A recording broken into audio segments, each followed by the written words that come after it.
बिस्मिल्लाहिर्रहमानिर्रहीम, अस्सलाम वालेकुम। मैं हूं करामत मुगल और मेरे साथ है ईसा नकवी। नकवी साहब, किधर जा रही है तहरीक? यानी हिकमत अमली किसके लिए तरतीब देनी है? तहरीक इंसाफ के लिए। तहरीक इंसाफ के बानी चेयरमैन इमरान खान साहब के रिहाई की या उनकी गिरफ्तारी को 2 साल मुकम्मल होने की एहतजाजी तहरीक की जी। तो उसमें तहरीक इंसाफ की इतनी थिन पार्टिसिपेशन होती है। जाहिर है कि इस प्रीटेक्स्ट पे कि मुकदमे हो गए हैं या आपके वारंट जो है वो जारी हो गए हैं या फिर आपके जो ज़मानतें हैं वो मनसूख हो गई हैं, आपको पकड़ा जा सकता है। तो पकड़े जाने का खौफ ऑब्वियसली एक ऐसा खौफ है जिसका शिकार है तहरीक इंसाफ की वो लीडरशिप जो जेल से बाहर है। जो जेल में है वो कहते हैं हम तो जेल में हैं जो जेल से बाहर है वो कहते हैं कि हम ना जेल में चले जाएं। सही। तो वो जो इकट्ठ हुआ है उसका एलामिया आया, वो एलामिया के जो खतरनाक और भारी जुमले हैं वो मैं आपके सामने रख देता हूँ। और मौजूदा निज़ाम जो है वो किस चीज़ को सबसे बड़ा अपना जो यानी कि पैग ऑफ द स्टोरी होता है ना, जिस तरह जिसे कहते हैं टीप का जुमला, टीप का मिसरा, टीप का बंद, जो मसाइब का आखिर जुमला होता है, वो जो मौजूदा निज़ाम का है कि हम क्या कर रहे हैं, हमने कैसे करना है, वो है SIFC। सही। स्पेशल इन्वेस्टमेंट फैसिलिटेशन काउंसिल जी। कि हमने एक काउंसिल बना दी और उसके तहत हमने यानी कि सरमायाकारी लानी है, फलां कारोबार, कॉर्पोरेट फार्मिंग, सब्ज इनकलाब, माइनिंग सेक्टर, पेट्रोलियम सेक्टर, ज़राअत का ये शोबा ये सारा एक छतरी के नीचे ला के स्पेशल इन्वेस्टमेंट फैसिलिटेशन काउंसिल बनाई है। और उसमें ऑब्वियसली वो एक नो गो एरिया और वो है रेड जोन जी। अब मैं आपके सामने रख देता हूँ 2-3 चीज़ें, फिर हम जब उस वक्त जब तहरीक इंसाफ के लिए इस हिकमत अमली का ऐलान तहरीक तहफ़्फ़ुज़ आईन पाकिस्तान कर रही थी, मुस्तफ़ा नवाज़ खोखर साहब वो रीड आउट कर रहे थे, तो उस वक्त चेयरमैन और सेक्रेटरी जनरल की जो स्टेटमेंट्स चली हैं वो उस प्लान से लग्गा नहीं खाती। सही। वो मुनासिब हो सकती हैं, वो बड़ी सुलझी पढ़ी लिखी हो सकती हैं, लेकिन वो तहरीक शुरू करने वाली नहीं। सही। टाइमिंग ऑफ अ स्टेटमेंट भी मैटर करती है ना जी। चाहे वो 9 मई के हवाले से हो, चाहे वो किसी और मामले के हवाले से। मैं अपना तज़किया करूं तो मेरे ख्याल से तो स्पॉयलर्स हैं। बहरहाल देखें, जो एलामिया आया है, महमूद खान अचकज़ई साहब ने उसको ट्वीट किया है, मुस्तफ़ा नवाज़ खोखर ने उसको रीड आउट किया है। कुछ चीज़ें मैं उसकी जो है वो आपके सामने पढ़ देता हूँ और फिर आप अंदाज़ा लगा लें कि उस एलामिये को अगर आप देखें, मुस्तफ़ा नवाज़ खोखर साहब ने किया हुआ है, मैं उनका ट्विटर हैंडल खोल लेता हूँ, आपको अंदाज़ा हो जाएगा कि इस एलामिये को क्या पाकिस्तान तहरीक इंसाफ अगर तो ओन करे, उसके ऊपर अपना वजन उठा सकती या नहीं उठा सकती, वो करे। एलामिया है जनाब, कुल जमाती कॉन्फ्रेंस ज़ेर एहतमाम तहरीक तहफ़्फ़ुज़ आईन पाकिस्तान 31 जुलाई तक 1 अगस्त 2025 इस्लामाबाद। उसमें वो तहरीक तहफ़्फ़ुज़ आईन पाकिस्तान इसकी सदारत में हुई, ये लोग थे, मुस्तफ़ा नवाज़ खोखर की रिहाइशगाह पर हुआ, इत्तेहाद में शामिल जमातों के अलावा दीगर नुमाइंदगान शरीक हुए और मकामी होटल में जो बुकिंग कैंसिल हुई इसकी भरपूर मजम्मत की, करार दिया कि हुकूमत का ये अमल शहरियों के आइनी और कानूनी हकूक़ पर एक कारी ज़रब है। और फिर इस पर बहुत सारी टॉक्स हुई। ज़ुबैर साहब ने कहा कि बाद में जो टॉक्स हुई उस मीडिया टॉक्स वगैरह में उन्होंने कहा कि भाई ये तो PDM बनी थी, ऐसा तो कभी भी नहीं हुआ एक होटल में या उसमें तकरीब कैंसिल हो जाए। तो अब हम एक नए किस्म के सियासी माहौल में जी रहे हैं। फिर इसमें ज़ाहिर है कि मुल्क में मौजूदा आइनी सियासी मुआशी सूरत हाल पर गहरी तशवीश का इजहार किया गया कि आज कोई मुतमईन नहीं है वगैरह वगैरह। मैं उसकी ऑपरेटिंग लाइन पर आता हूँ कि जो दरअसल मामला ज़ाहिर है कि जो नो गो एरिया है, किन चीज़ों के ऊपर इत्तफाक़ राय होना चाहिए वो उन्होंने मेंशन किए कि आइन की बालादस्ती, पार्लियामेंट की बालादस्ती, कानून की हुक्मरानी, अदलिया की आज़ादी, आज़ाद और ख़ुद मुख्तार इलेक्शन कमीशन की तकर्री, मुनसिफाना इंतखाबात, सूबा बलूचिस्तान की सूरत हाल, सूबा खैबर पख्तूनख्वा और साबका कबायली इलाका जात की सूरत हाल, ट्रूथ एंड रिकन्सिलिएशन कमीशन का क़याम, बैनुस्सूबाई ताल्लुकात और पानी की तकसीम, सियासी जमातों के आपसी ताल्लुकात और हर तरह की गैर कानूनी इंतकामी कार्रवाइयों का तदारुक, मीडिया की आज़ादी, ख़वातीन और अक़लियतों के हकूक़, बैनुल-अक़वामी ताल्लुकात, इन तमाम के ऊपर उन्होंने कहा कि बात होनी चाहिए। और जब आप ये आइडिया पिच करते हैं ना कि ट्रूथ एंड रिकन्सिलिएशन कमीशन, ये एक अपॉर्चुनिटी होती है और ये वो मौका होता है जहाँ पर आप ये कह रहे होते हैं कि हाँ हम ये ज़रूर कह रहे हैं कि आप गलत हैं, गलतियां हम अपनी भी तस्लीम कर रहे हैं। सही। सो लेट्स सिट डाउन, हर बंदा अपनी अपने हिस्से की गलती तस्लीम करके एक अफहाम व तफहीम कर ले जी, यानी कि इस मज़ाहमत के साथ मुफाहमत का मामला भी मौजूद है। और एक बड़ा मशहूर जुमला है ना पाकिस्तान की सियासत का, मज़ाहमत होगी तो मुफाहमत होगी। बहरहाल वो जुमले जो रेड जोन में लेके जाते हैं तहरीक को, आइन और ये एक चैप्टर के तौर पे 1973 के आइन और पार्लियामेंट की बालादस्ती, आइन और कानून में की गई हर वो तरमीम जिसके ज़रिए मुकन्नना के इख्तियारात पर कदगन लगाई गई और मुकन्नना के मामलात में गैर कानूनी मुदाखलत करके आइन और कानून में तरमीम की गई, उससे आइन को पाक किया जाए और इदारों के दरमियान आइन की तय करदा ताकत की तकसीम की हदूद पर सख्ती से अमल किया जाए। पहले तो इस जुमले का मतलब समझ लेंगे, 26वीं आइनी तरमीम ख़त्म हो जाए, पीका फ़लाँ फ़लाँ कानून, जजों की तादाद, तरीक़ाकार, अपॉइंटमेंट, ये सारा जो प्रोसेस, और फिर इसी में आर्मी एक्ट भी है जी, ये कानून भी ख़त्म कर दिया जाए जिससे 2 साल टेन्योर बढ़ा है जी, इसको भी ख़त्म कर दिया जाए, ये वो मुतालबात है।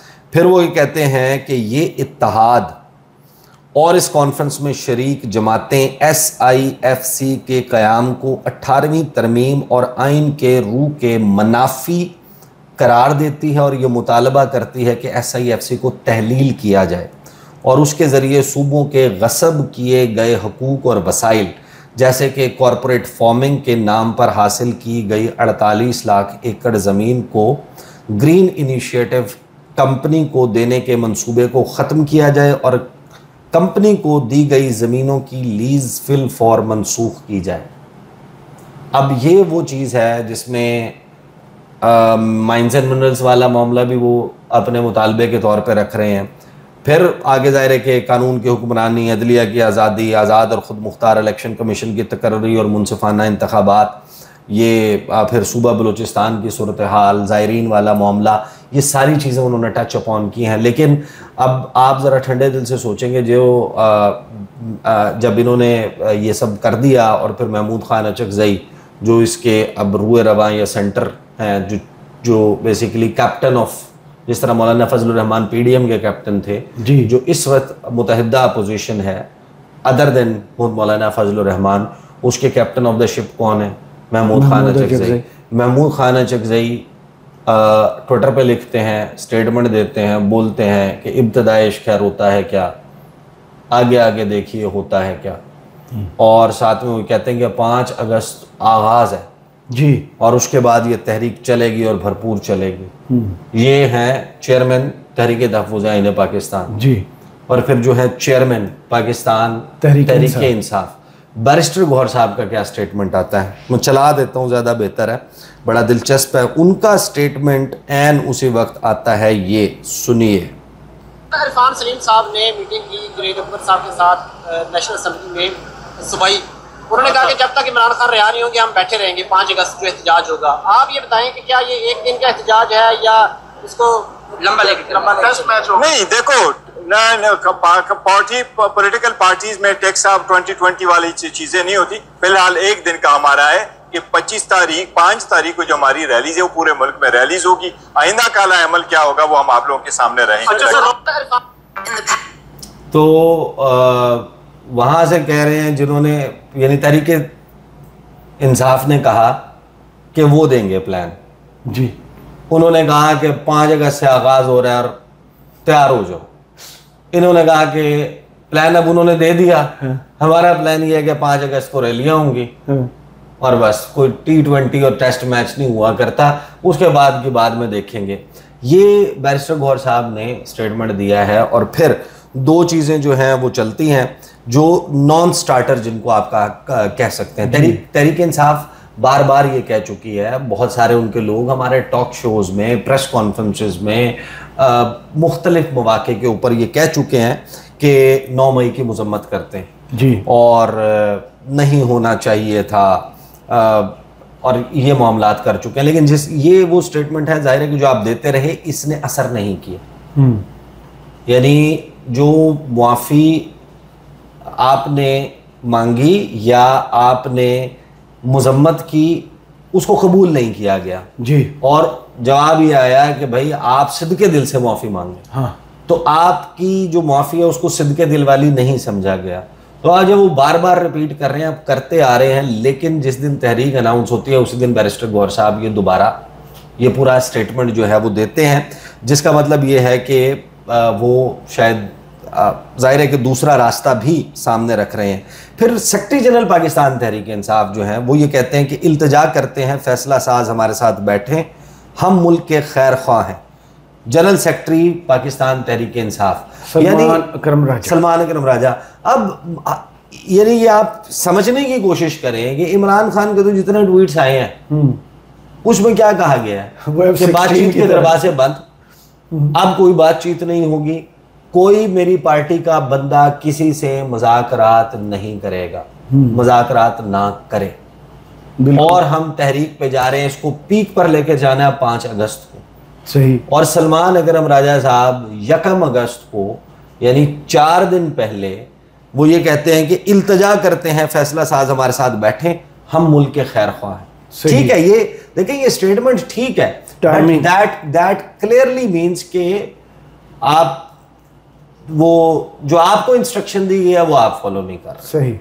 अब बयान क्या चला है, पाकिस्तान तहरीक इंसाफ के जनरल सेक्रेटरी सलमान अकरम राजा ने कहा है कि फैसला साजों से इल्तजा है, पीटीआई के साथ बैठें, हमारा कोई तनाज़ा नहीं, हमारा मुस्तकबिल भी इकट्ठा है और हाल भी साझा है। ये बात बिल्कुल दुरुस्त है, यानी आपको इसी टोन से चलना चाहिए, लेकिन फिर सबको यूनानिमस होकर उस टोन पे चलना चाहिए ना। एक फैसला कर लें। पेशावर में मीडिया से गुफ्तगू में सलमान अकरम राजा का कहना था कि अदालतों से जिस तरह सजाएं आ रही हैं ये लम्हा फिक्रिया है, 10-10 साल की सज़ा किस बुनियाद पर दी है, जो गवाहान पेश किए वो बहुत कमज़ोर और झूठ है, ऐसी गवाही पर 10-10 साल सजाएं सुनाई गई, कौम के मुंतखब नुमाइंदों को 10-10 साल की सज़ाएं दी जा रही हैं, अदालतों में अपीलें करेंगे, 26वीं आईनी तरमीम से अदालतों को कमज़ोर किया गया है, हर फोरम पर इंसाफ की जंग लड़ेंगे। फिर वो कोई खैबर पख्तूनख्वा की बात करते हैं, फिर वो कहते हैं कि कुछ दिनों के लिए लोग एक तरफ होना चाहते हैं तो ये उनका अपना फैसला होना चाहिए ताकि जंगजुओं से निपटा जा सके उसी खैबर पख्तूनख्वा की सूरत हाल पे। और फिर उन्होंने कहा कि इल्तिजा करते हैं कि फैसला साज हमारे साथ बैठे, हम मुल्क के खैर ख्वाह हैं, मुल्क और मईशत की फलाह का रास्ता हमारे साथ चलता है, हमें अलहदा करके नहीं, हम पाकिस्तान के खैर ख्वाह हैं, मिलकर बैठें, इंतशार लाकानूनियत और जुल्म को ख़त्म करें, हमारा कोई तनाज़ा नहीं, हमारा मुस्तकबिल भी इकट्ठा है और हाल भी साझा है। ये वो स्टेटमेंट देते हैं जिससे आप अंदाज़ा लगा सकते हैं, या सलमान अकरम राजा साहब जो इसी दौरान गुफ्तगू करते हैं और अपने ऊपर होने वाले जो मुकदमात हैं उनका तज़किरा करते हैं, जिस तरीके से करते हैं वो आप सुन लें तो आपको अंदाज़ा हो जाएगा कि अब वो तहरीक के हवाले से जो कहते हैं सो वो भी सुन। और किसी किस्म का क्योंकि इंतशार का कोई प्रोग्राम नहीं है, अगर कोई हम पे ये इल्ज़ाम लगाता है तो ये झूठा इल्ज़ाम होगा, लाए अमल मैंने नहीं देना। ये तमाम जो अमल है ये पाकिस्तान तहरीक तहफ़्फ़ुज़ आइन के तहत इमरान खान साहब की हिमायत से चल रहा है। उन्होंने ये हुक्म दिया है कि एक पुरअमन आइनी जद्दोजहद जो है वो की जाए। इस जद्दोजहद में हमारे सरबराह महमूद खान अचकज़ई साहब हैं, इसमें सेक्रेटरी जनरल इस तहरीक के तहफ़्फ़ुज़ आइन की जो हमारी तहरीक है वो असद कैसर साहब हैं, और साथ साथ हमारे तमाम सूबों के जो सदूर हैं, जो कोऑर्डिनेटर हैं। तो उन्होंने तो दे दिया, जब उन्होंने वो पैगाम दे दिया तो उसके बरखिलाफ फिर सलमान अकरम राजा साहब ने ही अपने स्टेटमेंट जो है वो दी, और फिर उन्होंने जो कहा कि जिस तरीके से वो सुन लें कि हम बाकी नहीं हैं, उसमें भी ख़ास तौर पे अपने ऊपर FIR के साथ खड़े हैं, पाकिस्तान की फलाह के लिए अपना रोल अदा करने को खड़े हैं, हम बागी नहीं हैं, हम गद्दार नहीं हैं। मेरे ऊपर मुझे पता चला कर मैं आया हुआ था यहाँ मुलाकात करने दोस्तों से, 9 मुकदमे मेरी गैर हाजिरी में अचानक इस्लामाबाद में बना दिए गए, वो FIR जिनमें मेरा कोई नाम नहीं, जिक्र नहीं, उसमें मेरे खिलाफ वारंट जारी कर दिए गए। इस वक्त सूरत हाल ये है कि तकरीबन 30 के करीब दहशत गर्दी की FIR मेरे खिलाफ काट दी गई। तो ठीक है, यह भी होना था। मैंने 30-32 साल वकालती अमल में गुजारे, पाकिस्तान के आइन शराफत को सर बुलंद करने की कोशिश की, वो कोशिश मैं करता रहूँगा। मुझे कोई चाहे दहशत गर्द कहे, मुझे कुछ भी कहे, मेरा जो रिश्ता है वो पाकिस्तान के साथ है, मेरा रिश्ता पाकिस्तान के आइन के साथ है, मेरा रिश्ता पाकिस्तान की अवाम के साथ है। इस रिश्ते को हम तो वो ज़ाहिर है कि अपनी सफाइयाँ थोड़ी सी ज़्यादा हैं, और वो अब ज़ाहिर है कि तहरीक है वो तो रेड जोन में दाखिल हो गई। तहरीक इंसाफ उस एलामिया को ऑन करती है, नहीं करती, उसको रीइटरेट करती है, सबने दस्तखत तो कर या नहीं करती, दस्तखत तो कर दिया, लेकिन फिर साथ में दूसरी स्टेटमेंट्स या डिफरेंट स्टेटमेंट्स जो उसके बाद आई है। फिर साइड बाय साइड जो कासिम खान और सुलेमान खान की जो स्टोरी चल रही है वो दरअसल बड़ी इंपॉर्टेंट है।